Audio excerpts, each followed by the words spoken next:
Hello, Internet! So the purpose of this video is to explain some of the history behind my rock opera called Humanity's Crawl. You can find a link to that here.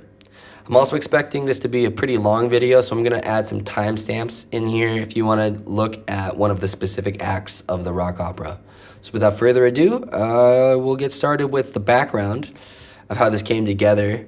I was living in Japan and I read the book Sapiens by Yuval Noah Harari. I had in the back of my mind this idea that you don't really expect musicians to cite their sources when they write, so I wanted to give it a try, and I've done some other projects with the same philosophy since then. I have a couple of other sources, but he's my principal one, and it's really about one chapter of that book, which was the anthropological colonization of Australia. There's a couple of different quotes I'm going to read from it that kind of put the idea in my head, but notably it's prehistory, so there's not that specific of a thing. It's kind of like a reconstruction. I have some narrative liberties that I'm taking with it, but really, there's not really a thesis or a main point of it. I just had the setting, I was fascinated by it, and I wanted to weave a narrative out of it. So I will now move into Act 1. So it starts with a baby crying in the ocean. This loops back at the end as well, and the reason for this, not just because there's some thematic reasons that will kind of become more evident later on, but also it's because this was at the end of an ice age. So the glaciers are receding, the sea levels are rising, but at the time it's relatively low, so it's easier to get between disparate parts of the world, different land masses. And so the main character, whose name is Seaborn, is this baby crying in the ocean that's found by this tribe. We then cut to him hunting and killing a boar, which he then drags back to his tribe, gathered around the fire, and he's talking about his relationship with the spirits. So this would be based off of the concept of animism.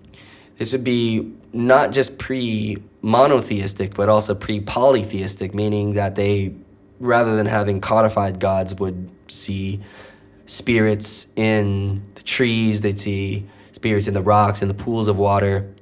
Everything is sort of alive. There's a spirit in everything.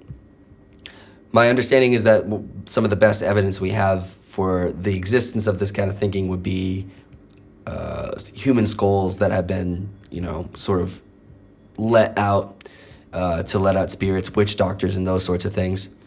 And here is Harari talking about it. We assume that a large brain, the use of tools, superior learning abilities, and complex social structures are huge advantages. It seems self-evident that these have made humankind the most powerful animal on Earth. But humans enjoyed all of these advantages for a full 2 million years, during which they remained weak and marginal creatures.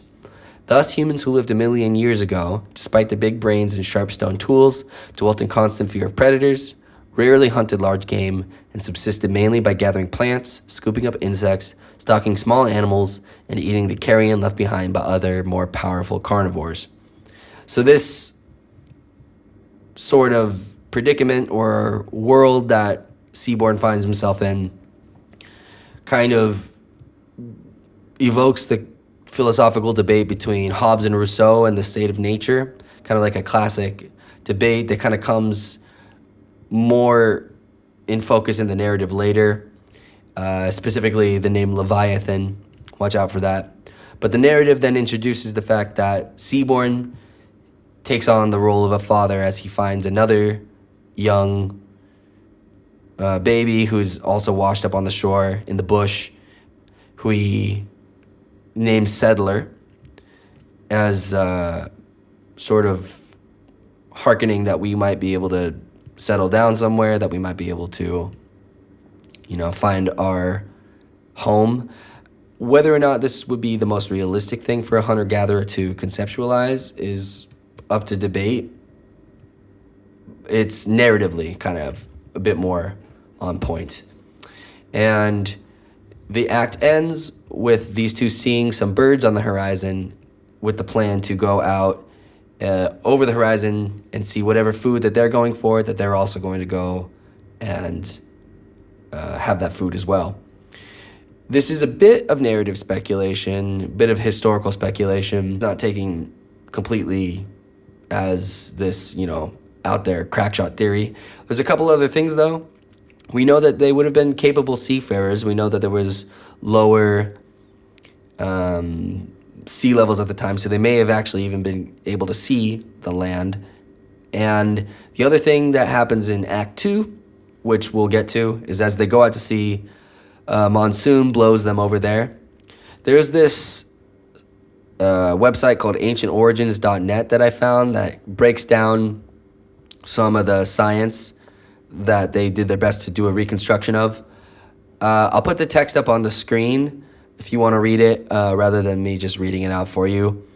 But it's some of the main things to know were that it would have been multiple bands of Aboriginal people who would get over there, and you can see the genetic variation in Aboriginals even today. I tell the story of just a single person because it's a narrative, but I'm basically telling the story through this one person's worldview, or this one person's perspective. And it could have been purposeful. It might have been an accident. That's sort of it's kind of controversial. It's not like 100% that it had to be this way, but it's also reasonable speculation. But anyway, as the storm comes out to sea, settler gets blown off into the sea, and drowns. Seaborn feels guilt at this, but also anger at the spirits. One of the only times, by the way, in my writing that I've used the dead son trope or the revenge trope. I wanted to use it at least once in my work, and this is it. And so it directly inspired me to do other things in other writing. But also I think it's a bit on theme because, we're talking about the history of humanity and thematically, the loss of lots of people to nature and to the forces of nature, these sorts of things. Like, I think it fits narratively on theme. I don't need to defend myself, whatever. So as he then comes, he gets washed onto the shore. And this is the beginning of Act 3. He's completely beaten by the storm. He's breathing heavily. And this is one of the passages from Harari that put the original idea in my head to actually turn this into a song. The first human footprint on a sandy Australian beach was immediately washed away by the waves. Yet when the invaders advanced inland, they left behind a different footprint, one that would never be expunged. As they pushed on, they encountered a strange universe of unknown creatures that included a 200-kilogram, 2-meter kangaroo and a marsupial lion as massive as a modern tiger that was the continent's largest predator. Koalas far too big to be cuddly and cute rustled in the trees, and flightless birds twice the size of ostriches sprinted on the plains. Dragon-like lizards and snakes 5 meters long slithered through the undergrowth. The giant diprotodon, a 2.5-ton wombat, roamed the forests. Except for the birds and reptiles, all these animals were marsupials. Like kangaroos, they gave birth to tiny, helpless, fetus-like young, which they then nurtured with milk in abdominal pouches. Marsupial mammals were almost unknown in Africa and Asia, but in Australia they reigned supreme. Like kangaroos, they gave birth to tiny, helpless, fetus-like young, which they then nurtured with milk in abdominal pouches. Marsupial mammals were almost unknown in Africa and Asia, but in Australia they reigned supreme. So, this is a mythologized take. I allow there to be some real animals, and then some monstrous, mysterious, crazy, AI-generated by my prompts sort of creatures. And he's in this weird, unknown world. He's all alone. His plan then is to find shelter, find water, and make fire to protect himself. That will come into the narrative a bit more later. But the reason, for example, today that eucalyptus trees are so ubiquitous in Australia, it's hypothesized that because they have such fire-resistant properties, it's because of the fact that humans came in and fire farmed these what are called megafauna, these giant animals. There's some speculation that it might have been from climate change, but if you look at the rest of the world, this sort of dichotomy played out very often, from the woolly mammoths to the ground sloths. So it's very likely that we were the ones who fire farmed and killed lots of these animals.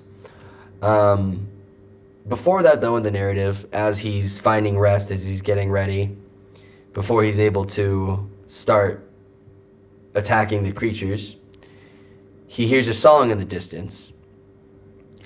And as the song comes over the horizon, the sky starts to darken, and this giant, monstrous spirit starts flying over in the air above them. And this is the character Leviathan. The name Leviathan comes from the debate between Hobbes and Rousseau about whether or not ancient people lived more in harmony with nature, or that we were in the state of nature in a very, very precarious state, and it's then the governmental state which comes and steps in, which Hobbes calls the Leviathan, which he borrowed from the Bible, which is a sea monster. And so as this monster comes up out from the sea over the land, there's not so much reason behind the name past that, as much as it's a reference to that these themes are at play. It's more about the predicament that he finds himself in, and that will come in at the end of Act 7. The reason it's a song is because the Aboriginals, they have these things called song lines, and these are real songs that are passed down from generation to generation that act as a map for people who have never even been to places to then be able to navigate to them without any prior knowledge of it. Things like the song lyrics telling you where to go, things like if there's snakes, that it gets a bit more rustly in the song. This is pretty much my limit of the understanding of song lines, but there's pretty cool science behind them, and they work really well. A little brief mention here, I'm a real big fan of memory palaces. I read the book Moonwalking with Einstein by Joshua Foer. And my understanding is that these are actually even more effective for location than memory palaces are. So another thing is that there's this concept called the dreaming that the Aboriginals believe is intrinsically tied to the song lines. The song is the land. The song was created by the land. The land was created by the song. And it came from the time of the dreaming, which is like everywhere, every when. Again, there's not really a written historical record, so exactly what this idea is anyone's guess, but the idea has survived in some iteration, some sort of cosmic every when, everywhere sort of idea. I also want to point out that the music that is coming across, it's a polymeter in the music theory, but the that melody is the song that he's singing. And when I was making the music, I didn't want to add in like Aboriginal instruments or have it all be about kangaroos or anything like that. There's no didgeridoos. I wanted to make the music the way that I wanted to make it, but it came from a very genuine place. So if that wasn't clear, this is their master of the spirits, and they're calling out to him as he's flying above overhead. As he leaves, the sky darkens. He's able to begin fire farming and start killing the animals. And there's this line that comes at the very end. He sees a diprotodon, those giant wombat things, and And he says to kill the pacifists right before the end of Act 4. And this is based off of this passage from Harari. Diprotodons and Australia's other giants probably wouldn't have been that hard to hunt because they would have been taken totally by surprise by their two-legged assailants. The big beasts of Africa and Asia learned to avoid humans, so when the new megapredator, Homo sapiens, appeared on the Afro-Asian scene, the large animals already knew to keep their distance from creatures that looked like it. In contrast, the Australian giants had no time to learn to run away. Humans don't come across as particularly dangerous. They don't have long, sharp teeth or muscular, lithe bodies. So when a diprotodon, the largest marsupial ever to walk the earth, set eyes for the first time on this frail-looking ape, he gave it one glance and then went back to chewing leaves. These animals had to evolve a fear of humankind, but before they could do so, they were gone. Kind of paints us as like an invasive species, which is really what we were. And in a certain sense, I kind of think of this rock opera as the ode to diprotodons. These sort of peaceful pacifist things that we came and we killed. One of the, like I said, there's no main thesis to it. I wouldn't want to say, oh yeah, the people, they're morally in the wrong for doing so or something like that. I mean, that would be a step too far. But it's a question. It's about it, our nature, like what we've done. Like, what does that mean for what we are, that we did that? In many different places in history and time, you know? Yeah. So then it cuts to the more rocky song, Act 5, where he's battling a megalania, which was this giant, crazy, sort of Komodo dragon kind of thing that in real life would have just been chomping away at us and having a great old feast of a time. My guy's like a mythological hero, so he takes him on one-on-one. There's a nice gory scene. Again, those were pretty terrifying predators that we would have had to watch out for. But over time, we fire farmed, we hunted, and we took over the area. So this is kind of a story about how we became the apex predator. It's kind of how we became us. And that's another reason why I wanted to tell the story. There's a mention of the Holocene, roughly translated as entirely recent. It began approximately 11,650 years ago with the ending of the last glacial maximum, with an event known as the Holocene Glacial Retreat. So basically, it's the time when modern humans have an effect on planet Earth. And later on, there's going to be a term called Anthropocene, which is people arguing that we've entered an even new stage past the Holocene. So as years pass, Seaborn is able to learn more songs of the land, track more animals, and eventually he tracks Leviathan, which he sees resting on an island's peak across a small body of water in the ocean. So the reason he's not on Uluru, the rock that's in the center of Australia that people also know as Ayers Rock, but the Aboriginal name for it is Uluru, if I'm pronouncing that even close to correctly. The reason he's not on that one as I had originally planned is I have a friend named Zach Furrow, shout out to my buddy, who was studying anthropology at the time. I was telling him this narrative, and he mentioned, oh, yeah, you know, this thing called the Sahul Shelf that you're kind of referencing, kind of sometimes people talk about it as a apologist argument for the existence of Noah's Ark. I don't really know too much about the specifics of why people use that specifically, but I'm like, you know what? I'm just going to avoid it altogether. The sea levels are rising. I want to get back to that theme anyway. So what he does, he swims across this small body of water, reaches the bottom of the island. He looks up it, and he's ready to begin Act 6, the Deadliest Ascent.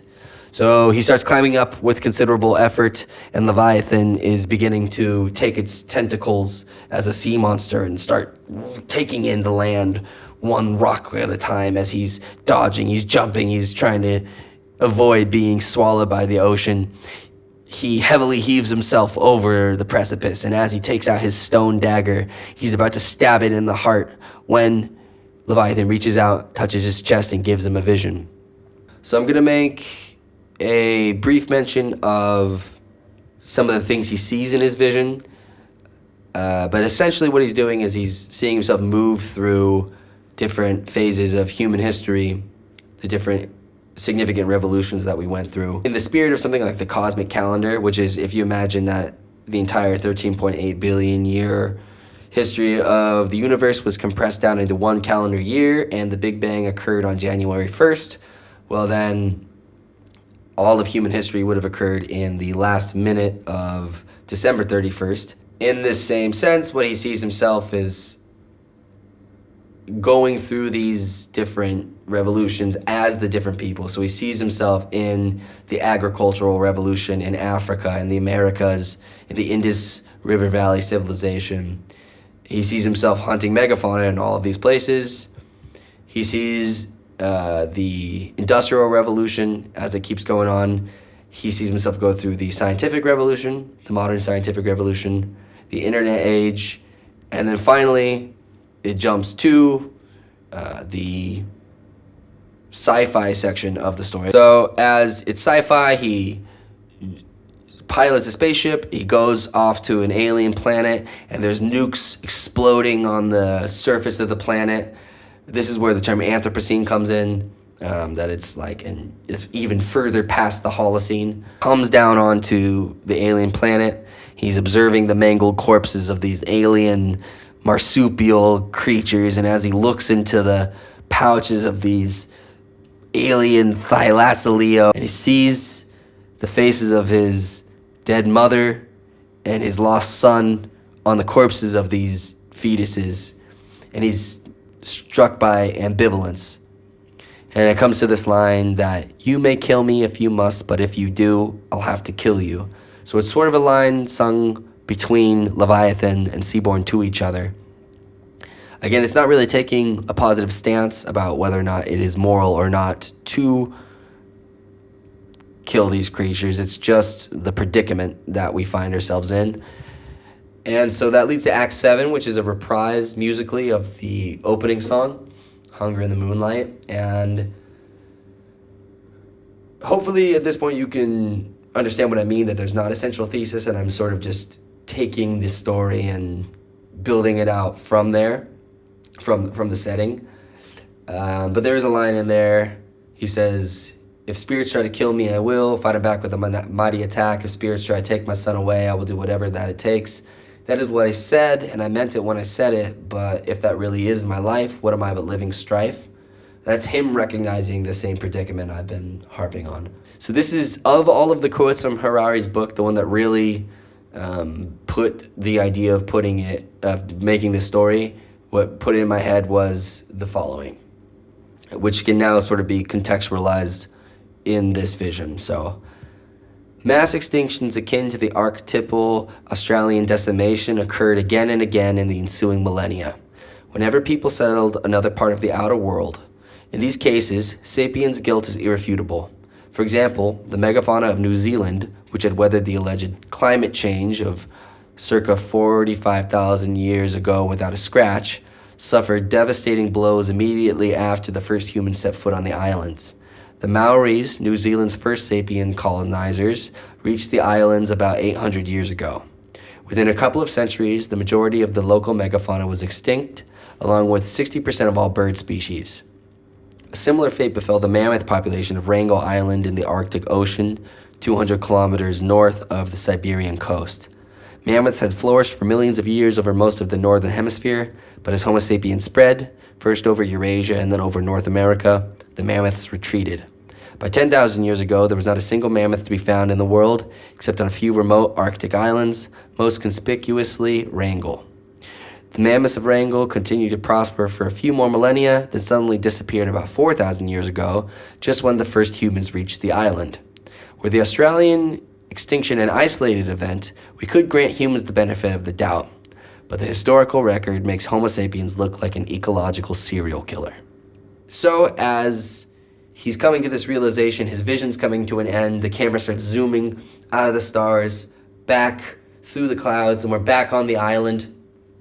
He's got his dagger raised to the sky, and as he's looking on it, He's trying to ask himself if he should get his revenge or not. Ultimately, he realizes that his predicament is inescapable. He begins to stab it in the heart. Leviathan takes its final piece of the land that it's been swallowing up as he's trying to get on the island and crashes it down. He starts pulling him into the ocean, and as he's stabbing him in the ocean, trying to gasp for air and just stay alive, Leviathan and the spirit energy starts taking him and turning him back into a baby, back to where the story begins, back to where the dreaming begins, back to where the song begins.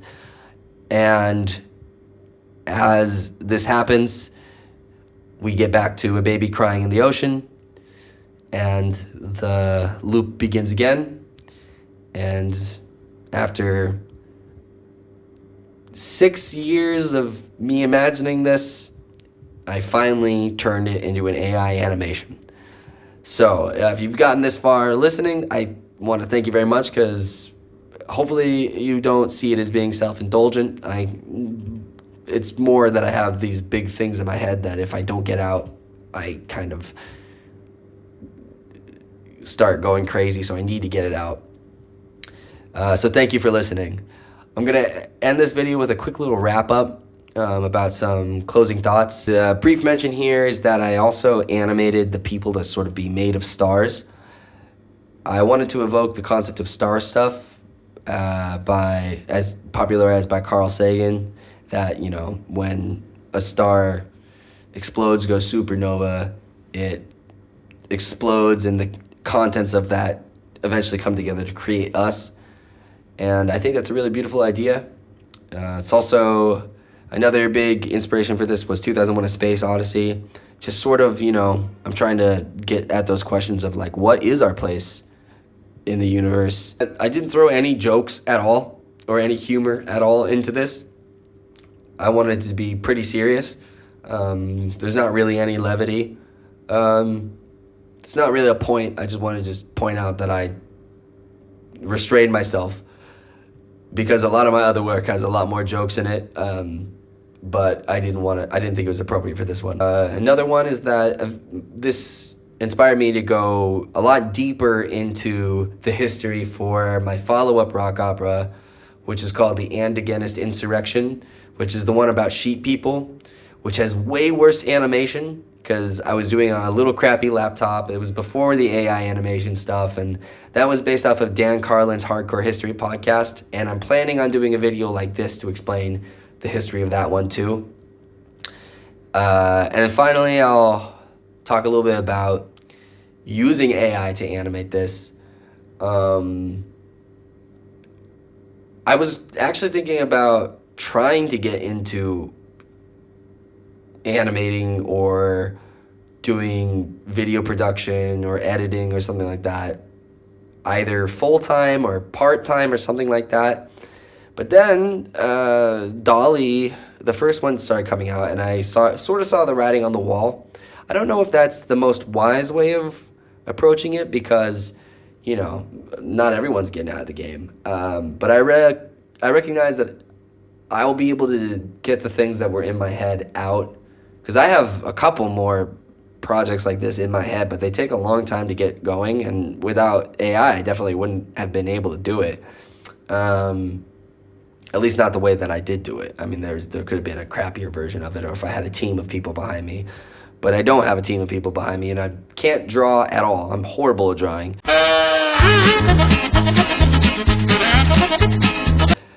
So, yeah. And I'm recording this in January of 2024. For example, I used Leonardo AI to do it, and they've just sort of released their motion models. But I didn't entirely only use AI to do a lot of it. So, like, for example, the Diprotodon is literally just a picture lifted out of Wikipedia. I used a model from Sketchfab for Leviathan. So I used a lot of different programs. It wasn't just like I clicked it and I said I used Ascent and Blender and DaVinci Resolve, Mixamo, a whole bunch of different programs like that, so to do different things. I assume these things will become more and more streamlined, or who knows, maybe even more integrated with each other. So it's not just as easy as just click and make it happen. So I definitely had a learning curve, and you can sort of see some animation errors in there for sure. Again, I'm just kind of one guy doing all of it. So hopefully in the future, I'll be able to get more of this stuff out. And I want to thank anyone who listened to the music or watched this video. Let me know in the comments if you enjoyed it. And as you can tell, I put a lot of thought and effort into it. So please like and subscribe. Yeah. I'm going to do that YouTube thing, I guess. I guess I should ask it. No, you know what? No, I'm going to say it like this. Please like and subscribe, because I put a lot of effort into these things, and you don't have to like and subscribe. But I would like it if you did.